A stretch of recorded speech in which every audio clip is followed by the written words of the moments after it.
Okay जी, बिस्मिल्लाहिर्रहमानिर्रहीम। इस video के अंदर हम लोगों ने रिब्स, स्टर्नम और जो क्रेनियम है उसकी डेवलपमेंट को पढ़ेंगे। इसमें ये आएगा कि जो हमारे पास रिब्स हैं ये डेवलप होती हैं from the thoracic costal processes.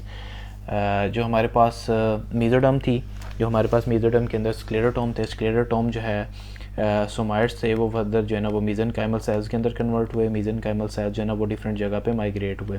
वो अराउंड दी नोटोकॉर्ड माइग्रेट हुए, अराउंड द न्यूरोट्यूब माइग्रेट हुए, नोटोकॉर्ड के अराउंड और उसके अलावा न्यूरोट्यूब के अराउंड वो माइग्रेट हुए। और इसके अलावा वो जो है वो हमारे पास जो लेटरल बॉडी वाल थी उसके अंदर माइग्रेट हुए। लेटरल बॉडी जो वाल थी उसके अंदर माइग्रेट होने की वजह से वहाँ पे जाके इन्होंने जो है ना वो कॉस्टल प्रोसेसेस बनाए थोरेसिक रीजन के अंदर।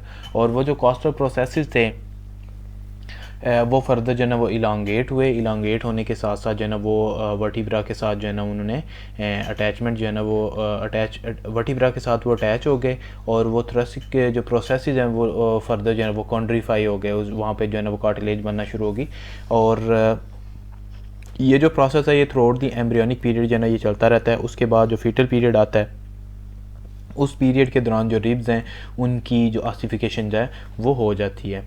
यूजुअली होता ये है कि जो रिब्स हैं इनके अंदर कुछ डिफेक्ट्स आते हैं जिनमें हमारे पास कुछ एसेसरी रिब्स आ जाती हैं। और इसके अलावा एक जो एसेसरी रिब हमारे पास सर्वाइकल रिब है वो हमारे पास देखने को मिलती है। तो जो एसेसरी रिब में हमारे पास एक्स्ट्रा लुम्बर रिब्स हैं ये मोस्ट कॉमन होती हैं और usually cause no problem.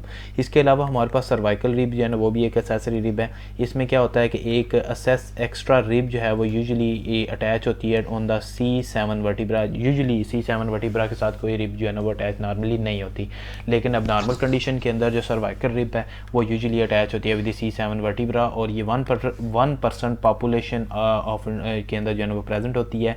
May put the pressure on the subclavian artery. ये सब क्लेविन आर्टरी जो कि फर्स्ट रिब को और क्लेविकल के दरमियान जो क्रॉस कर रही होती है उसके ऊपर जो है ना ये प्रेशर देती है। इसके अलावा वहाँ से ब्रैकियल प्लेक्सस भी गुजर होती है उसको प्रेस करती है और उसकी वजह से एक क्लिनिकल सिंड्रोम आती है जिसका हम थोरेसिक आउटलेट सिंड्रोम कहते हैं। तो रिब्स की जो डेवलपमेंट है वो मोस्ट कॉमनली हमारे पास सोमाइट्स के बाद जो है वो जो मेसेनकाइमल सेल्स की migration to the lateral body wall के अंदर होने की वजह से वो होगी। और वो जो है ना वो कॉस्टल प्रोसेसेस बनाएंगे। कॉस्टल प्रोसेस फर्दर जो है ना वो इलांगेट होंगे और उसके बाद उनकी कॉन्डिफिकेशन के बाद एम्ब्रियो फीटल पीरियड के अंदर उनकी ऑसिफिकेशन होगी। उसके बाद हमारे पास आता है स्टर्नम। स्टर्नम की जो डेवलपमेंट है उसमें जो मोस्ट इम्पोर्टेंट ये है कि ये बेसिकली हमारे पास जो मेसोडर्म है, मेसोडर्म फर्दर जो है वो 3 पार्ट्स में डिवाइड होती है। एक हमारे पास पैराएक्सियल मेसोडर्म है, दूसरी हमारे पास इंटरमीडिएट मेसोडर्म है और तीसरी हमारे पास जो है वो लेटरल मेसोडर्म है। अब लेटरल मेसोडर्म जो है वो 2 पार्ट्स में डिवाइड होगी। एक हमारे पास पैराइटल पार्ट होगा, दूसरा हमारे पास जो है ना वो विसरल आर्स प्लैंक्निक पार्ट होगा। जो हमारे पास पैराइटल पार्ट है इसको हम सोमैटिक मेसोडर्म भी कहेंगे। और बेसिकली होता ये है कि जो हमारे पास स्टर्नम है ये डेवलप होता है फ्रॉम द सोमैटिक मेसोडर्मस सेल्स, जो कि पैराइटल जो मेसोडर्मस सेल्स हैं, जो कि लेटरल हमारे पास मेसोडर्म जो रीजन है, लेटरल मेसोडर्म का जो पार्ट है उससे ओरिजिनेट हो रहे होते हैं। और ये जो सेल्स हैं ये बेसिकली वेंट्रल बॉडी वाल के अंदर जो एंटीरियर वाल है बॉडी की वहाँ पे माइग्रेट करेंगे और फर्दर जो है ना वो 2 स्टर्नल बार्स के अंदर जो है ना वो कन्वर्ट हो जाएंगे। बाय दी 8th वीक, जब 8वां वीक जो है ना वो गुजर चुका होता है, दे लेटर फ्यूज़ सिफेलोकॉर्डली। ये सुपीरियर साइड से जो है ना वो फ्यूज़ होना शुरू होंगे दोनों बार्स और सिफेलोकॉर्डली ये फ्यूज़ होना शुरू हो जाएंगे और मिड प्लेन पे ये फ्यूज़ होंगे और मेनोब्रियम बना देंगे। और इसके अलावा स्टर्नम की जो स्टर्नल बॉडी है वो बनाएंगे और ज़ाइफाइड प्रोसेस बना देंगे एज ए कार्टिलेज। तो इनकी कार्टिलेजिनस जो है ना वो स्ट्रक्चर बनना शुरू हो जाएगी। उसके बाद होगा ये कि ऑसिफिकेशन सेंटर जो हैं वो इनके अंदर सिफेलोकॉर्डली जो है ना इनके अंदर ऑसिफिकेशन सेंटर जो है ना वो अपीयर होना शुरू हो जाएंगे। और बर्थ बिफोर द बर्थ जो है ना वो सिफेलोकॉर्डली इनके अंदर ऑसिफिकेशन सेंटर्स अपीयर होंगे except in the xiphoid process which appears postnatally. तो ऑसिफिकेशन सेंटर ज़ाइफाइड प्रोसेस के अंदर वो आफ्टर दी बर्थ जो हैं वो प्रेजेंट अपीयर होंगे, लेकिन जो मेनोब्रियम है और जो हमारे पास बॉडी है उसके अंदर जो ऑसिफिकेशन सेंटर हैं वो बिफोर बर्थ अपीयर होंगे। जो हमारे पास एबनॉर्मेलिटीज़ आती हैं स्टर्नम की डेवलपमेंट में, उनमें हमारे पास क्लेफ्ट स्टर्नम आएगा। क्लेफ्ट स्टर्नम में जो राइट और लेफ़्ट साइड के जो स्टर्नल बार्स हैं उनकी आपस में फ्यूजन जो है वो मिड लाइन पे वो नहीं होती है, और failure of the union of the sternal bars in the mid line, और ये वेरी रेयर कंडीशन है। उसके बाद हमारे पास पैक्टस एक्सकवेटम आता है। पैक्टस एक्सकवेटम या फनल चेस्ट जो है इसके अंदर संकन ऑफ द चेस्ट वाल पोस्टीरियरली जो एंटीरियर चेस्ट वाल है, फॉर एग्जांपल अगर हम ये क्रॉस सेक्शन लें और ये इसका सुपीरियर व्यू है, सुपीरियर व्यू में ये हमारे पास स्टर्नम आएगा। तो ये हमारे पास नॉर्मल जो है ना वो बॉडी के अंदर चेस्ट कैविटी होती है, लेकिन जो हमारे पास पैक्टस एक्सकवेटम होता है इसके अंदर जो स्टर्नम है उसकी जो है ना वो इनवर्ड जो है ना वो सिंक करेगा या इनवर्ड जो है ना वो डिप्रेशन होगी। तो स्टर्नम जो है वो बॉडी की जो कैविटी है उसके अंदर जो है ना वो एम्बेडेड होगा। तो इस कंडीशन को हम कहते हैं कि ये हमारे पास पैक्टस एक्सकवेटम है और ये फेयरली कॉमन कंडीशन है। इसके अलावा पैक्टस कार्नेटम आता है। पैक्टस कार्नेटम को हम पिजन शेप्ड चेस्ट भी कहते हैं। इसमें प्रोट्रूजन होती है स्टर्नम की अंटीरियरली। तो इस कंडीशन के अंदर जो स्टर्नम था वो बैकवर्ड मूव कर रहा था, और जो हमारे पास पैक्टस कार्नेटम है इस कंडीशन के अंदर जो हमारे पास चेस्ट की वॉल है उसके जो स्टर्नम है वो बाहर की तरफ जो है ना वो प्रोट्रूड कर रहा होगा, इसकी प्रोट्रूजन होगी। और ये वेरी लेस कंडीशन है जो कि हमें डिफरेंट जो हमारे पास कंडीशंस हैं, फॉर एग्जांपल थायराइड, जो हमारे पास कैल्शियम की ये जो कंडीशंस हैं उनमें हमें देखने को मिल जाती है यूजुअली इन रिकेट्स के अंदर। उसके बाद हमारे पास आता है स्कल। स्कल की जो डेवलपमेंट है उसको हम ऐसे पढ़ सकते हैं कि फर्स्ट हम लोग इसका जो ओवरव्यू है उसको ड्रा करते हैं, फिर हम इस टेक्स्ट को पढ़ेंगे। तो अगर हम स्कल को पढ़ें तो स्कल बेसिकली जो है ना वो दो पार्ट्स में डिवाइड होती है। स्कल को हम दो पार्ट्स में डिवाइड करते हैं। एक हमारे पास जो है ना वो न्यूरोक्रेनियम है,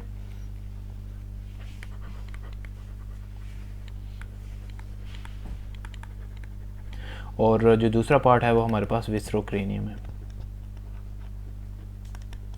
अब जो न्यूरोक्रेनियम है ये वो वाला पार्ट है जो कि हमारा स्कल का ऊपर वाला पार्ट है, और जो हमारे पास विसरोक्रेनियम है ये हमारा फेशियल पार्ट है। स्कल से नीचे वाला हमारे पास जो फेशियल पार्ट है वो बेसिकली उसको हम विसरोक्रेनियम कहते हैं।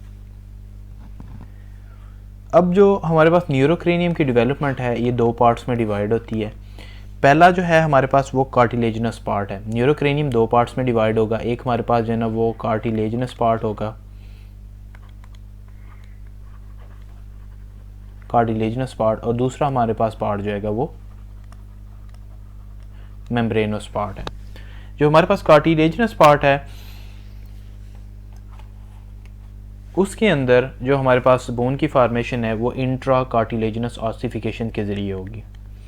इंट्रा कार्टिलेजिनस ऑसिफिकेशन के ज़रिए बोन की डेवलपमेंट होगी। जो हमारे पास मेम्ब्रेनस पार्ट है इसके अंदर जो बोन की फॉर्मेशन होगी वो वाया दी इंट्रा मेम्ब्रेनस ऑसिफिकेशन होगी। इंट्रा मेम्ब्रेनस ऑसिफिकेशन के ज़रिए होगी। तो जो हमारे पास इंट्रा कार्टिलेजिनस ऑसिफिकेशन है कार्टिलेजिनस पार्ट की, वो हमारे पास बेसिकली होती है दो डिफरेंट जो हमारे पास पार्ट हैं। हमारे पास जो ओरिजिन है उनका जो कार्टिलेजिनस की डिफरेंट बोन्स के जो ओरिजिन है वो बेसिकली टू डिफरेंट रीजन से होगा। तो जो हमारे पास कार्टिलेजिनस पार्ट में हमारे पास बोन्स आ रही हैं उनकी जो ऑसिफिकेशन होगी वो हमारे पास बेसिकली पैराक्सियल मेसोडर्म की वजह से होगी। पैराक्सियल मेसोडर्म से होगी। पैराक्सियल मेसोडर्म से कुछ पार्ट्स आते हैं, वो कार्टिलेजिनस जो पार्ट है वो बनाते हैं, और इसके अलावा जो है वो न्यूरल क्रस्ट सेल जो होते हैं ना, न्यूरल क्रस्ट जो सेल्स हैं वो बेसिकली यहाँ पे ये जो दो पार्ट हैं हमारे पास बेसिक मेम्ब्रेन्स के, वो बेसिकली वहाँ पे जितनी बोन्स बनाएंगे वो कार्टिलेजनस पार्ट की बोन होंगी। उसके बाद हमारे पास जो मेम्ब्रेनस बोन्स हैं, मेम्ब्रेनस पार्ट है जो हमारे पास न्यूरोक्रेनियम का, वहाँ पे जो ऑसिफिकेशन होगी वो भी इन्हीं दो पार्ट्स के ज़रिए होगी। जो वहाँ पे पैराएक्सियल मेसोडर्म होगी और इसके अलावा न्यूरोक्रस सेल जो है ना पैराएक्सियल मेसोडर्म, और इसके अलावा जो न्यूरोक्रस सेल्स जो हैं ये बेसिकली ये मेम्ब्रेनस पार्ट बनाएंगे। और यहाँ पे जितनी भी ऑसिफिकेशन होगी मेम्ब्रेनस पार्ट की वो इंट्रा मेम्ब्रेनस ऑसिफिकेशन होगी। उसमें होता ये है कि डायरेक्टली जो हमारे पास मीज़ेनकाइमल जो सेल्स हैं वो डायरेक्टली बोन के अंदर कन्वर्ट होंगे, लेकिन जो कार्टिलेजनस ऑसिफिकेशन है, इंट्रा कार्टिलेजनस जो ऑसिफिकेशन है, इसमें जो सबसे पहले हमारे पास मीज़ेनकाइमल सेल्स बनेंगे वो कन्वर्ट होंगे कार्टिलेज के अंदर, कार्टिलेज की फर्दर जो है वो ऑसिफिकेशन होगी।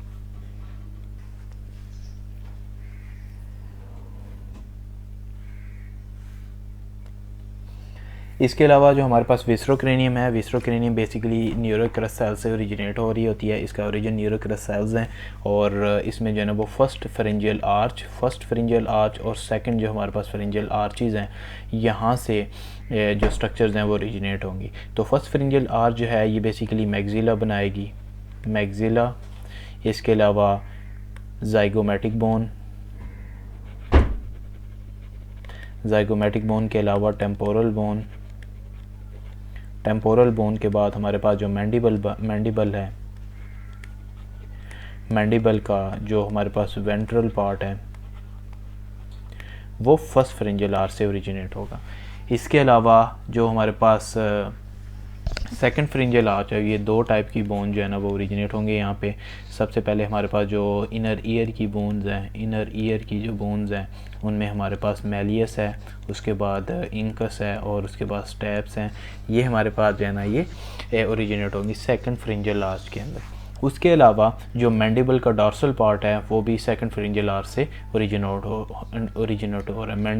मैंडिबलर बोन का जो हमारे पास डॉर्सल पार्ट है वो भी जो सेकंड फेरेंजियल आर्च है उससे ओरिजिनेट होता है। जैसा कि आप यहाँ पे देख सकते हैं कि जो हमारे पास स्कल है वो it is classified functionally into the neurocranium. इसको न्यूरोक्रेनियम के अंदर डिवाइड करते हैं और स्कल को बेसिकली हम न्यूरोक्रेनियम के अंदर डिवाइड करते हैं दो पार्ट्स के अंदर। एक हमारे पास न्यूरोक्रेनियम है और दूसरा हमारे पास जो है ना वो विस्रोक्रेनियम है। तो न्यूरोक्रेनियम बेसिकली जो है ना वो कैप सर वाली जो जहाँ पे उसको ब्रेन बॉक्स भी कहते हैं जिसके अंदर ब्रेन जो है वो सेफ होता है, और विस्रोक्रेनियम जो है वो फेशियल स्केलेटन की बोन्स को कहते हैं। और दोनों जो हमारे पास पार्ट हैं इनके अंदर कार्टिलेजनस ऑसिफिकेशन और कार्टिलेजनस पोर्शन होते हैं। कार्टिलेजनस कुछ बोन्स होती हैं, कुछ मेम्ब्रेनस बोन्स होती हैं, और ये जो है ना ये फर्दर जो है ना वो ऑसिफाइड होते हैं और कन्वर्टेड होते हैं इनटू दी बोन्स। ऑसिफिकेशन जो है वो basically conversion into the bones को कहते हैं। तो जो हमारे पास सबसे पहले हम लोगों ने पढ़ना है न्यूरोक्रेनियम को। न्यूरोक्रेनियम जो है वो फर्दर इसके मेम्ब्रेनस पार्ट्स हैं और उसके अलावा इसके कार्टिलेजनस जो मेम्ब्रेनस पार्ट के अलावा इसमें जो कार्टिलेजनस पार्ट्स दो पोर्शन आते हैं। तो जो मेम्ब्रेनस पोर्शन है ये बेसिकली स्कल का कैप है और क्लावेरिया है। इसके अंदर ये बेसिकली डिराइव होता है न्यूरोक्रस सेल्स से, और इसके अंदर जो बोन्स होती हैं वो फ्लैट बोन्स होती हैं। इसमें दो फ्रंटल बोन्स आती हैं, दो पैराइटल बोन्स आती हैं। इसके अलावा squamous part of temporal bone का जो स्क्वामस पार्ट है वो भी हमारे पास क्लावेरिया के अंदर आता है। इसके अलावा ऑक्सीपिटल बोन, ये जो बोन्स हैं इनकी ये मेम्ब्रेनस बोन्स है और ये मेम्ब्रेनस न्यूरोक्रेनियम का पार्ट है, और ये एक दूसरे से सेपरेट होते हैं from each other by the sutures, और ये जो है डेंस कनेक्टिव टिश्यू दरमियान में प्रेजेंट होता है। फॉर एग्जांपल ये हमारे पास फ्रंट पे फ्रंटल बोन है और साइड में हमारे पास जो है ना ये दो पैराइटल बोन होगी, और बैक साइड पे हमारे पास जो है ना वो ऑक्सीपिटल बोन होगा, और साइड में हमारे पास टेम्पोरल बोन राइट और लेफ्ट होगा। इनका जो है ना वो स्क्वेमस पार्ट जो है ना वो मेम्ब्रेनस न्यूरोक्रेनियम से ओरिजिनेट होता है। जो फाइबरस एरियाज होते हैं where the several sutures are bones meet are called the fontanelle, जहाँ पे सेवरल बोन जो है ना वो आपस में मिलती हैं, डिफरेंट बोन्स आपस में मिलती हैं, उनको हम जो है ना वो फोंटानेला कहेंगे। फॉर एग्जाम्पल ये हमारे पास फ्रंटल है, उसके बाद हमारे पास जो है ना वो इंटीरियर टेम्पोरल होगा, उसके बाद हमारे पास जो है ना वो पोस्टीरियर साइड पे एक हमारे पास ऑक्सीपिटल फोंटानेले होगा। इसके अलावा दोनों लेटरल साइड्स के ऊपर भी डिफरेंट फोंटानेलेज प्रेजेंट होते हैं। जो हमारे पास 6 फोंटानेलेज हैं तीन इंटीरियर और 3 पोस्टीरियर साइड पे, 6 fontanelles एंड द 5 sutures। ये जो कि अनक्लोज्ड बोन्स के दरमियान जो एक कनेक्शन होता है, enable the bone to deform during the birth, उसको मोल्डिंग कहते हैं, और एक्सपेंड पोस्टनेटली। तो पोस्टनेटली जब ब्रेन डेवलप हो रहा होता है उसकी, तो ब्रेन की जो डेवलपमेंट की वजह से एक्सपेंड करती हैं। और इसके अलावा जब चाइल्ड बर्थ हो रही होती है तो बर्थ कैनाल से गुजरने के दौरान जो इन बोन्स की मोल्डिंग होती है ड्यू टू fontanelle और 5 जो डिफरेंट सुचर्स हैं। इसके अलावा जो क्लोजर ऑफ fontanelles हैं, जो इंटीरियर सुचर है, जो इंटीरियर fontanelle है जो कि लार्जेस्ट और मोर प्रोमिनेंट पार्ट है, ये हमारे पास जो है ना वो इंटीरियर जो है ना लोकेशन के ऊपर प्रेजेंट होगा। और उसके अलावा जो mastoid fontanelle हैं वो during the second year of life के पोस्ट नेटल लाइफ के अंदर जो है ना ये क्लोज हो जाएंगे। इसके अलावा स्फीनाइडल और जो पोस्टीरियर fontanelle हैं वो सेकंड और 6 मंथ आफ्टर द बर्थ जो है ना वो क्लोज हो जाएंगे। जो हमारे पास स्फीनाइडल fontanelle है वो हमारे पास सेकंड मंथ के अंदर क्लोज हो जाएगा, और जो हमारे पास पोस्टीरियर fontanelle है वो 6 मंथ आफ्टर द बर्थ जो है ना वो क्लोज हो जाएगा। तो यहाँ पे आप देख सकते हैं कि इस पिक्चर के अंदर हमारे पास दिया गया है कि जो लेटरल व्यू है मेम्ब्रेनस न्यूरोक्रेनियम का वो यहाँ पे आप देख सकते हैं। तो इसमें सबसे पहले फ्रंट के ऊपर हमारे पास फ्रंटल बोन है। फ्रंटल बोन के बाद जो है वो हमारे पास कोरोनल सुचर आएगा। कोरोनल सुचर जो है उसके बाद हमारे पास पैराइटल बोन आएगी। ये हमारे पास पैराइटल बोन है, ये हमारे पास पैराइटल बोन, और ये इंटीरियर साइड पे हमारे पास जो है ना वो फ्रंटल बोन आ रही है। तो और जो पैराइटल बोन है इसकी जो लोअर साइड पे लेटरल सरफेस के ऊपर लेटरल व्यू में आप देख सकते हैं कि हमारे पास स्क्वामस सुचर है, और स्क्वामस सुचर के बाद जो है ना यह हमारे पास जो है वो टेम्पोरल बोन है। और इसके अलावा ये ग्रेटर विंग है ऑफ स्फीनाइडल बोन, ये हमारे पास ग्रेटर विंग है स्फीनाइडल बोन। और यहाँ पे एक जो है ना ये 3 बोन्स आपस में मिल रही हैं, ये हमारे पास स्फीनाइडल, ये हमारे पास पैराइटल, और जो हमारे पास फ्रंटल बोन का लोअर पार्ट जो है। इसके अलावा आप देख सकते हैं पोस्टीरियर साइड के ऊपर ही हमारे पास ऑक्सीपिटल बोन है, और यहाँ पे लैम्डाइड सुचर आएगा, ये वाला सुचर जो है वो लैम्डाइड सुचर आएगा। और इसके अलावा जो है ना ये लेटरल साइड के ऊपर यहाँ पे 3 बोन्स आपस में मिल रही हैं, पैराइटल, ऑक्सीपिटल, और जो हमारे पास टेम्पोरल बोन है। तो यहाँ पे ये जो रीजन है इसको हम mastoid fontanelle कहेंगे। तो ये थे हमारे पास जो है ना वो lateral view of the neurocranium. इसके अलावा अगर आप सुपीरियर व्यू के अंदर देखें तो आपको जो है ना fontanelle बड़ी इजीली नज़र आ जाएंगे। ये हमारे पास जो है ना वो इंटीरियर fontanelle है जो कि हमारे पास 2 फ्रंटल बोन 2 पैराइटल बोन के दरमियान में होता है, और ये मिड लाइन के ऊपर होगा। और इसके अलावा ये हमारे पास जो है ना सुचर आएगा पैराइटल सुचर, ये हमारे पास फ्रंटल सुचर आएगा, और ये पोस्टीरियर हमारे पास fontanelle होगा जो कि ऑक्सीपिटल बोन और 2 हमारे पास पैराइटल बोन्स के दरमियान होगा। और इनके दरमियान में हमारे पास ऑक्सीपिटल और पैराइटल बोन के बोन्स के दरमियान जो सुचर होगा उसका हम लैम्डाइड सुचर कहेंगे। उसके बाद हम नेक्स्ट हमारे पास जो सेकंड पार्ट आता है क्रेनियम का, न्यूरोक्रेनियम का, वो हमारे पास कार्टिलेजिनस न्यूरोक्रेनियम। कार्टिलेजिनस न्यूरोक्रेनियम को हम कॉन्ड्रोक्रेनियम भी कहते हैं। इसमें सेवरल कार्टिलेजिनस कंडेंसेशंस होती हैं, उसमें 3 लेटरल और 3 इन द मिड लाइन, और डिराइव फ्रॉम द न्यूरोक्रस सेल। ये न्यूरोक्रस सेल से जो है वो डिराइव होते हैं, except the basilar part of the occipital bone. Occipital bone का जो बेजिलर पार्ट है उसके अलावा सारे जो हैं वो न्यूरोक्रस सेल से जो ओरिजिनेट होते हैं। जो ऑक्सीपिटल पार्ट का बेजिलर पार्ट है ये बेसिकली मीजोडर्मल स्क्लेरोटोम से ओरिजिनेट हो रहा है, और जो हमारे पास कार्टिलेजिनस न्यूरोक्रेनियम जो है उसके अंदर जो सेवरल कार्टिलेजिनस कंडेंसेशन है वो फर्स्ट हमें मिलती हैं। इसके अलावा सब उसके लेटर कंडीशन के अंदर जो कॉन्ड्रोक्रेनियम है वो अंडरगो एंडोकॉन्ड्रल ऑसिफिकेशन, वो एंडोकॉन्ड्रल ऑसिफिकेशन में जाता है।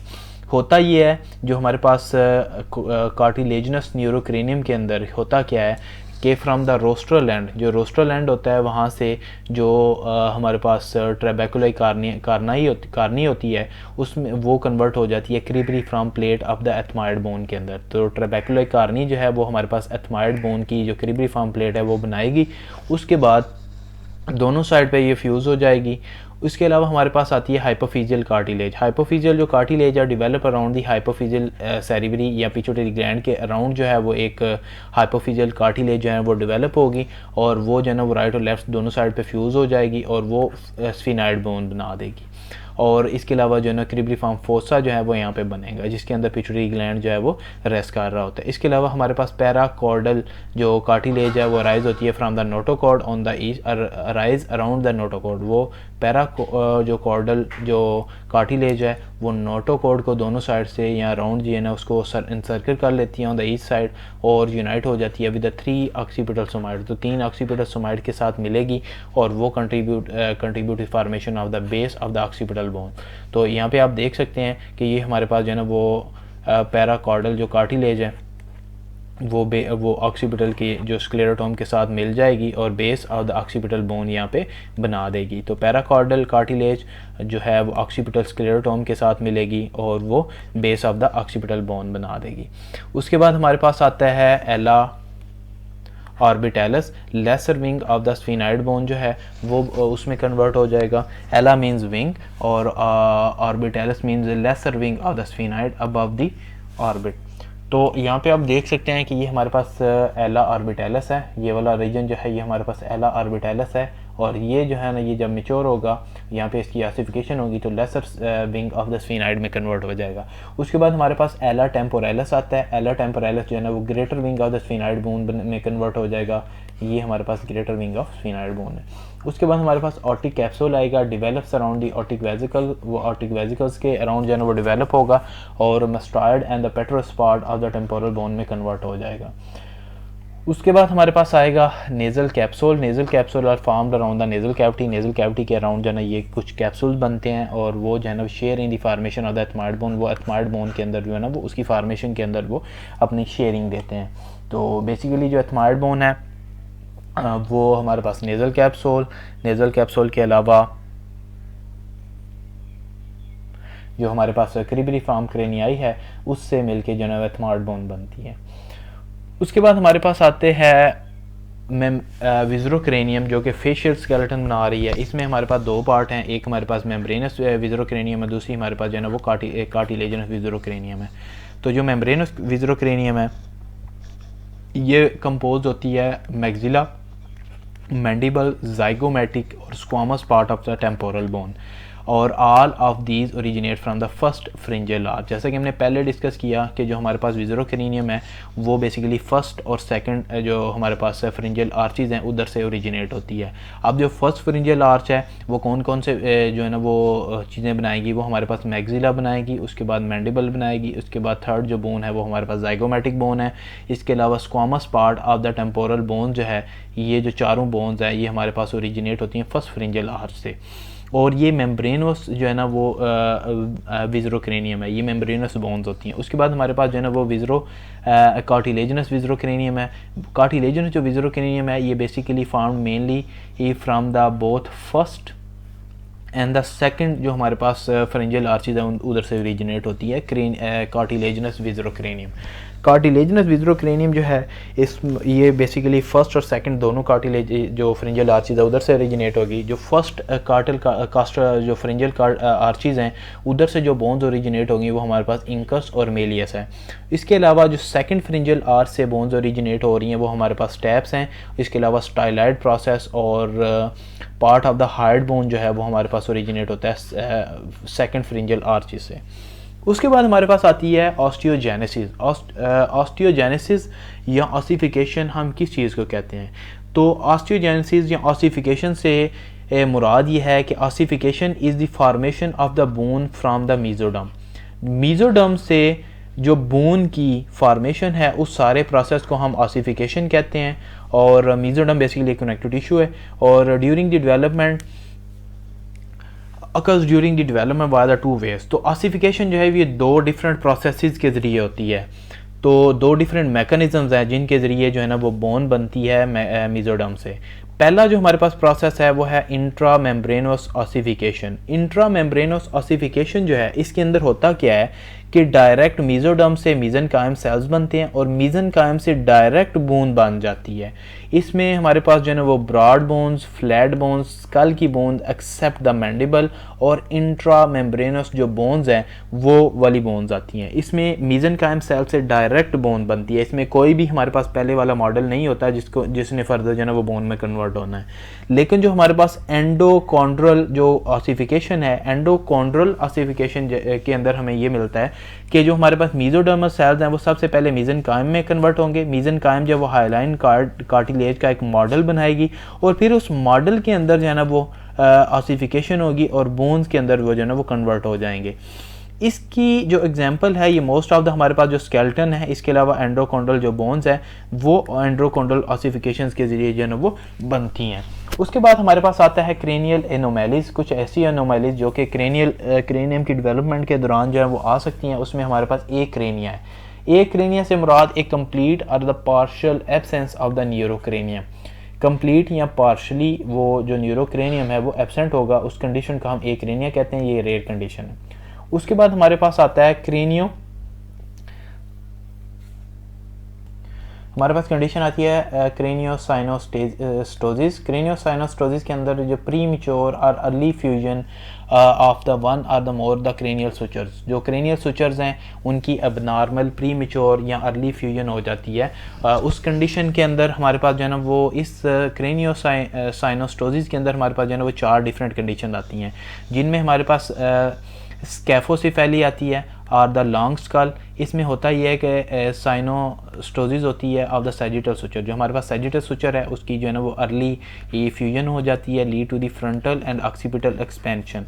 इसके अलावा हमारे पास आता है ब्रैकिसिफेली। ब्रैकिसफेली के अंदर जो है ना वो शॉर्ट स्कल आती है जिसमें सिंथोसिस हो जाती है, साइनोस्टोसिस हो जाती है of the coronal suture resulting in the high tower like school.